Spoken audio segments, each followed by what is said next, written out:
Әлеуметтік желіні қарап отырып, Нұрлан имамның мына бір видеосын көріп қалып, сіздермен бөлісейін деп шештім. Видеоны көріп алайық. Негізі бар ғой? Негізі мен сіздерге былай айтайын. Алла тағала әйелді еркектен төмен қоймаған. Алла тағала әйелді еркектен жоғары қойған. Әйел еркектен төмен тұрады. Еркек әйелден төмен тұрады. Бірінші әйел тұрады. Содан кейін барып еркек тұрады. Қараңыз. Сені бағу әйелді, сені асырау, сені киіндіру, сенің жағдайыңды жасау, бұл еркекке міндет. Әйел адам тек қана жеп, ішіп, ақша жаратып, сол үшін демалып, соның балаларын бағып, тапқан дүниесін өзіне жарату үшін Құдай сіздерді сол үшін жаратқан.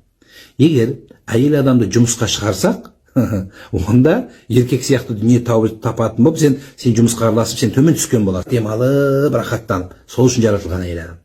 Сол үшін әйелдің дәрежесі еркектен жоғары. Мен Нұрлан имам сияқты имам емеспін, бірақ 30 жыл отбасылық құндылықтарды зерттеп шыққан адам ретінде ер адамның әйел адамнан бір саты жоғары тұратынын анық білемін.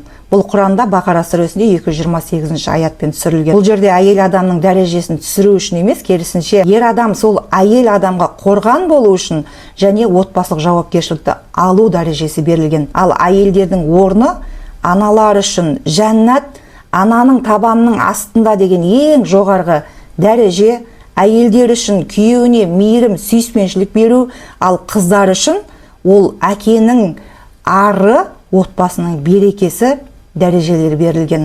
Сондықтан Нұрлан аға, сіздің бұл айтқан сөздеріңізге қаншама сыныққа сылтау таппай жүрген қыз келіншектердің ойы бұзылып, отбасыларының бұзылуына дейін әкеп соқтыруы мүмкін. Сіз елдің алдында жүргеннен кейін сізді әрбір сөзіңізге халық Құдайдай иланады. Сондықтан айтатын сөзіңізді дәлелмен ойыңызды толық жеткізіп, ашып айтсаңыз екен.